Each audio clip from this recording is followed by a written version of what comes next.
Ever since its anime adaptation in 2015, and in spite of the 4-year wait for what ended up being one of the most disappointing sequel seasons in recent memory, One Punch Man has maintained a high rank across its genres, managing to stay relevant through new waves of shonen and comedy, manga and anime, and is even steadily growing in popularity to this day. But what are the reasons for this continued success, and why does there seem to be so little disagreement as to whether One Punch Man is deserving of its communal admiration? Its endearing origin as a humble webcomic gives its very existence, as well as the author and artist, a certain charming relatability. It certainly seems like something birthed from the mind of one creative guy who had a sudden whimsical desire to create something and share it for no other reason than he could, but also maybe just to test some new drawing software. This is something that started out resembling sketches in the notebook of a student currently sitting through a boring English lesson, and that certainly comes across by these extremely crude drawings that are somehow both unattractive and intriguing, like it mildly adheres to our own childish sensibilities.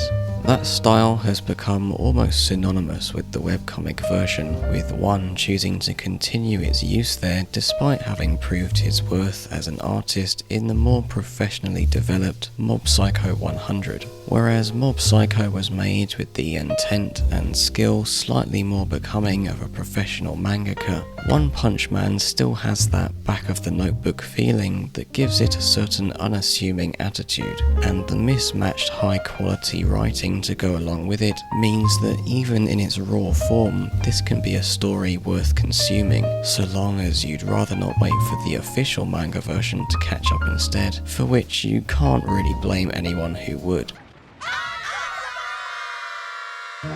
Anpanman is the children's anime that originally inspired the concept of One Punch Man and its iconic main character Saitama. Not only is Anpanman very much intended for children, being among the most popular series for kids in Japan, it's also extremely old, running for over 1,400 episodes from 1988 to sometime soon, I guess. The author who wrote the original picture book died in 2013, meaning One Punch Man came along at just the right time to act as its spiritual successor, or at least it might have done if it weren't for the extreme gore, elusive character designs, and the constant city-scale level of civilian death and destruction. Now, however, One Punch Man is seen as an acronym for the parody of all the popular tropes encompassing shonen manga, to the extent and success of which easily translates to Western superhero media as well. As for the reasons behind the original surge in popularity when the comic was first uploaded online in 2009, it was no doubt greatly aided by the fact that the extremely alluring title One Punch Man tells you everything you need to know about the concept to make sense of that first chapter. The title gets more than enough of your attention to make you want to give it a go, and upon realizing the genuine comedic potential there is, you continue reading and staying interested in the future of this silly little webcomic. One Punch Man got enough attention to catch the eye of industry-renowned manga artist Yusuke Murata, fresh off the bat from completing his 7-year collaboration with writer Richigo Inagaki for the weekly Shonen Jump series Aishio 21.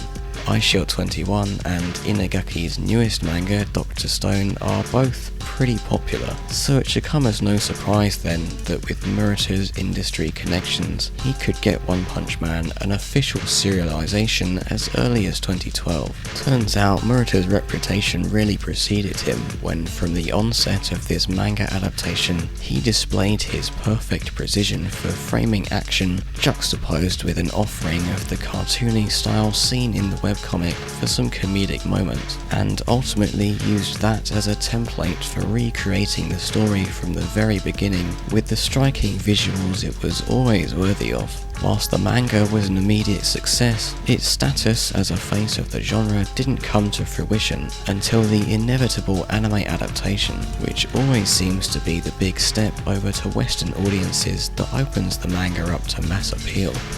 Who the hell is this guy?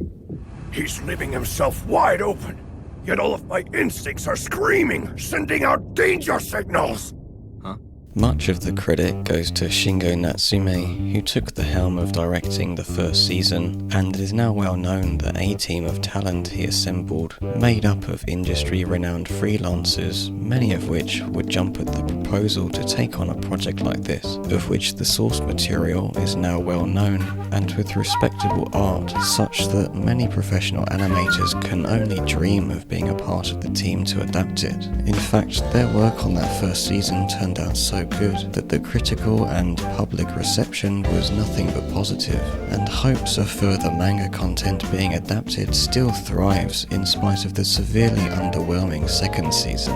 I'll give at least some props to Madhouse here, at least in regards to their ability to provide the bank for these big productions, by saying that in case the consistent week-to-week quality of Hunter x Hunter, or the insane commitment of the now notoriously lengthy production of the film Redline doesn't convince you of Madhouse's potential for stunning animation beyond their golden years, then One Punch Man is just another continuation of the trend to do just that.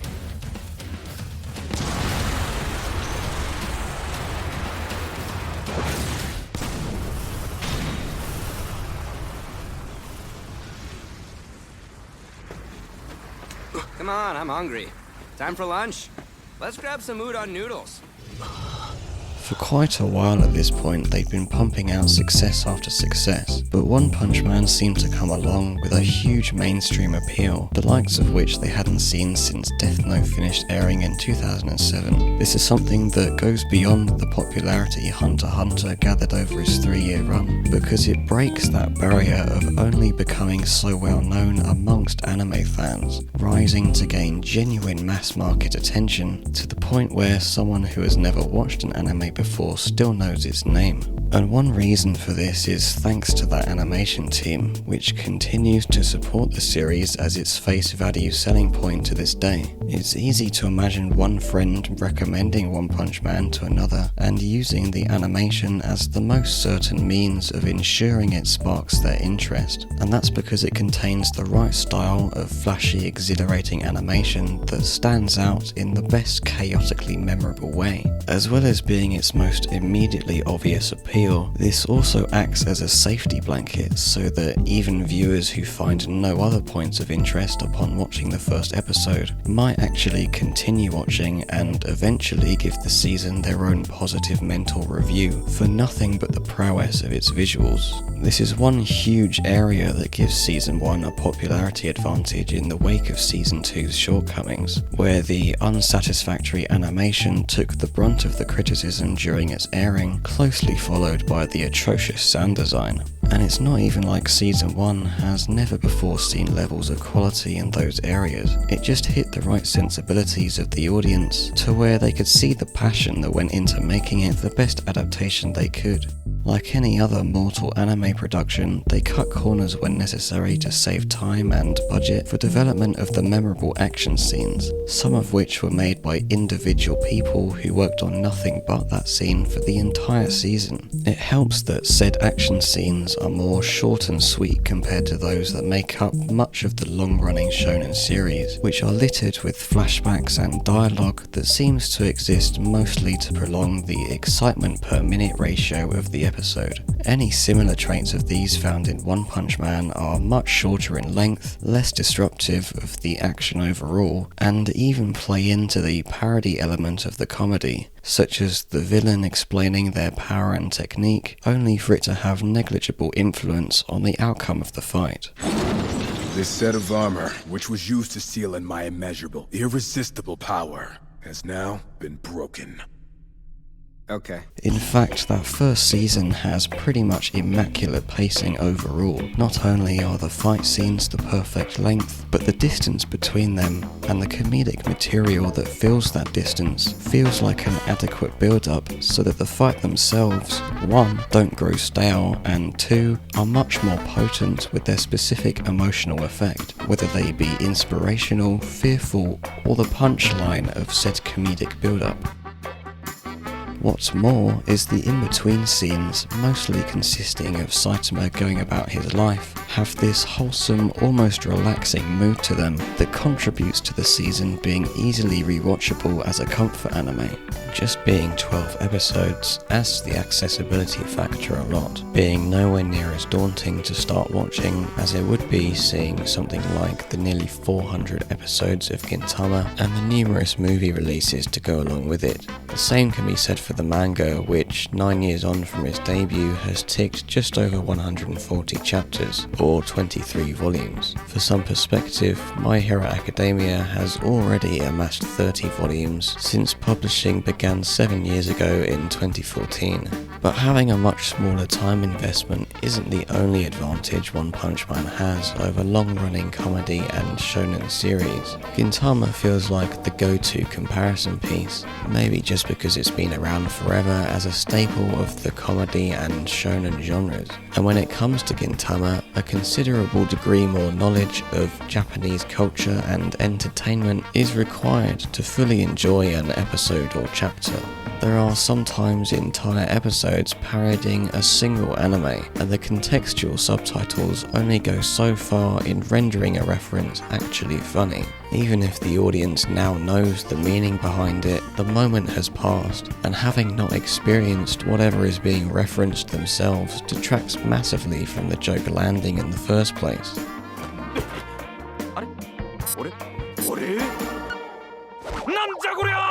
One Punch Man suffers much less from this issue because its surface-level parody elements are so mainstream, and rather than being one-off meta-commentaries on specific tropes within the anime medium, they are ingrained in the identity of the show, to the point where it is equally effective as both a parody and as one of the things it is parodying. You can see this a little bit in Season 2, and it's becoming more prevalent at the current stage the manga is at, where Saitama takes a back seat in favour of increasing the screen time and narrative relevance of the other S-class heroes, so that rather than a gimmick of Saitama one-punching everything getting stale, we can focus on the genuine danger that many of the less powerful heroes find themselves in versus progressively stronger antagonists. Scenes of him one-shotting what would otherwise be a formidable opponent, basically a villain who could single-handedly combat the entire rest of the hero roster, becomes more of a rare occurrence instead of being the punchline to how every villain meets their end. This increases the payoff of such scenes as they've become a sort of crowd-pleasing moment that we can look forward to, and I'll use the fight with the Deep Sea King as an example of this. They now sometimes act as relief to the horror of seeing other heroes getting absolutely destroyed. For all their differences, it's this sort of narrative progression that leads Gintama and One Punch Man to retain a substantial amount of their viewers and readers.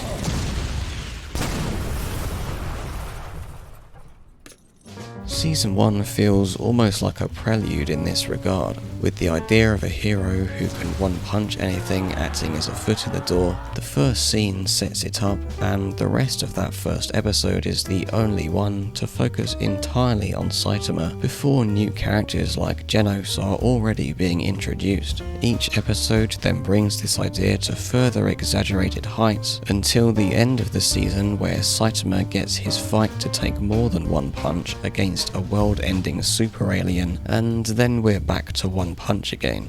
It basically feels like the strongest opponent we'll see anyone face for a long time is Boros at the end of that first season, establishing that the source of Saitama's character development isn't realistically going to be finding that thrill of battle, because he's just too strong for it to exist.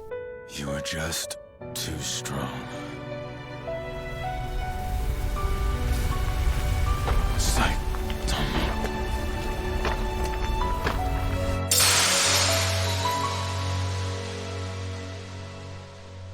Getting that out of the way in one confined arc lets the rest of the cast become the centre of action scenes featuring big villains, while Saitama and his search for satisfaction elsewhere continues to support the emotionally resonating themes of the story. Now, all of the easily understandable world-building details, such as the hero rankings and monster threat levels, actually hold some significance, as does Saitama's lethargic attitude, which causes him to be oblivious to some of the new high-level threats, which just means he won't end every encounter before it begins. Season 2 adapts the precursor events to a lengthy manga arc which is still ongoing and which has been further evolving like this to the point where some recent chapters seem like a different manga entirely. Like Gintama, they've used the comedic build-up to establish clear character-to-audience connections so that when in the midst of a rather violent and horrific moment, we can feel genuine fear and sympathy for them. And although One Punch Man will have these passages of more serious content, whether that be one of these gory action scenes or a heart-to-heart conversation between two characters, like Gintama, it never loses sight of the humour that laid the foundation for that to exist. People who are looking for a deconstruction of genre tropes, and others who will celebrate the arrival of their favourite hero to the action scene, if not becoming one and the same, are still both satisfied. You can enjoy the series for its comedy, but I feel like it's the moments of sentimentality where characters realise or admit something about themselves, where the music you've heard a multitude of times before kicks in to provide the emotional basis of the scene, that you can sense you genuinely love what you're watching or reading right now, that it has more meaning beyond being a piece of entertainment to pass the time, or at least it would be if Season 2 weren't so mediocre. Nonetheless, the idea of a hero who can one-punch everything continues to be the defining characteristic in marketing the series to anyone who might watch it. Let's go, Genos! Yes, Master! I think I'm finished dabbling with evolution. Another series that uses an obvious gimmick to reach untold levels of popularity is the highly acclaimed Kaguya-sama Love is War. The first season came out in 2019 and it's already become one of the defining anime in the comedy and romance genres, riding a huge wave of hype from an equally successful manga, and deservedly so because the execution is really good and people love the characters. But whilst those are reasons to maintain interest, you can't deny that the idea of combining the mind game subgenre, popularised by Death Note, and the longest running romance trope of characters not confessing to each other is a one-way recipe for success that easily entices new viewers.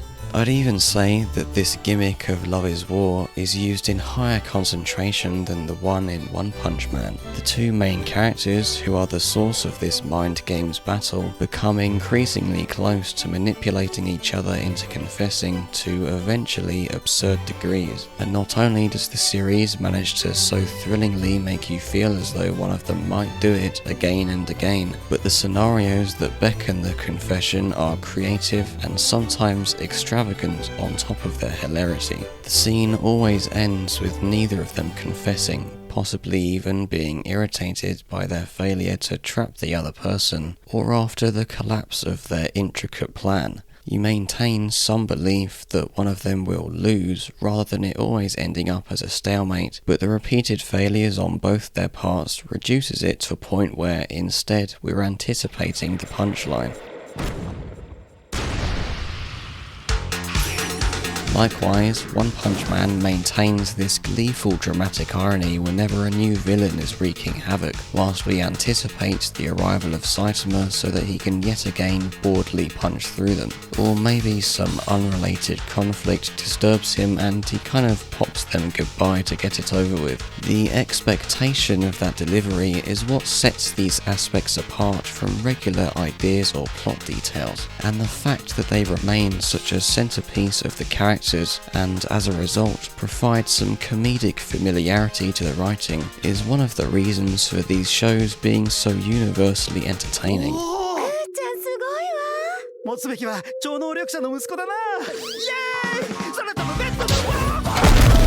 In the disastrous life of Saiki, the concept involves the main character hiding his psychic powers, with the outcome of every scene only requiring that his powers will solve the issue and that nobody finds out he has them. There is no set rule as specific as Saitama one-punching the villain or Kaguya failing to coerce that confession. The gimmick of the main character here is broad enough that convenient ingredients can be added to the mix that ensures his psychic powers will find a way out of whatever problem, whereas Saitama will only ever one-punch the problem. Even still, by demand of keeping the story interesting and maintaining its success, completely new features in the form of an ensemble cast needed to be added. Having a supporting cast full of good ideas that also bounce well off of what has already been established is something comedy series in particular need to excel at in order to throw in new possibilities. Even if it's not something totally new, the audience will want to see that new character react to the repeated gags. The most obvious of this in the case of One Punch Man is the S-Class heroes meeting Saitama and going through this sort of period of denial in reaction to his ridiculous strength that appears so out of place coming from this normal guy. They're ignoring me? Hold it right there! I have no idea how you did it, but you went in the ship on your own? You're just a Class B. How dare you butt in like that? I didn't need you. I could have handled it by myself. Baldy, octopus, boiled egg, light bulb. There's also things like Genos always ending up completely destroyed, Watchdog Man only defending a small area, Tatsumoki looking like a small child, Attitude from this lost child. and King being able to persevere in the face of adversity despite having no powers whatsoever, based on the misunderstanding that he is the strongest man alive, and his anxiously loud heartbeat that people recognize as him getting ready to fight. Many of these gimmicks are just as absurd as that, with my favourite one being Tank Top Master, who derives his power from the magic of tank tops. It's hard to pinpoint any of them as being parodies of something specific within the shonen landscape. It's more so that their absurdity pokes fun at superheroes and shonen tropes as a whole, and I think the English dub of all things amplifies this effort. Whenever hearing dialogue in Japanese and reading the matching subtitles, it almost adds levels to the suspension of disbelief, or at the very least makes it feel enough like other shonen I've watched to where I subconsciously view it in a more serious light. In English, however, everything they say sounds a bit more silly, and it becomes harder, for instance, to listen to some long-winded hero or villain speech whilst keeping a straight face. So on top of being another shortcut to entice people who otherwise wouldn't have watched subtitled media into watching One Punch Man, it helps sell the idea that these characters are reacting in according to their view of this being a serious world, without realizing how unserious they and the world come across as to us. Right? Exactly. Right. I guess I'll go left then. I can't help but assume that this is partly what they were going for, especially when it comes to someone like Genos, who kind of embodies the typical edgy shonen protagonist. How was the certification exam? It was utter garbage. Because the misplaced seriousness of his dialogue, paired with the nonchalance of Saitama's, is a hilarious contrast that I can't really get over. It's just always funny. May I live here with you now? No way. Absolutely not.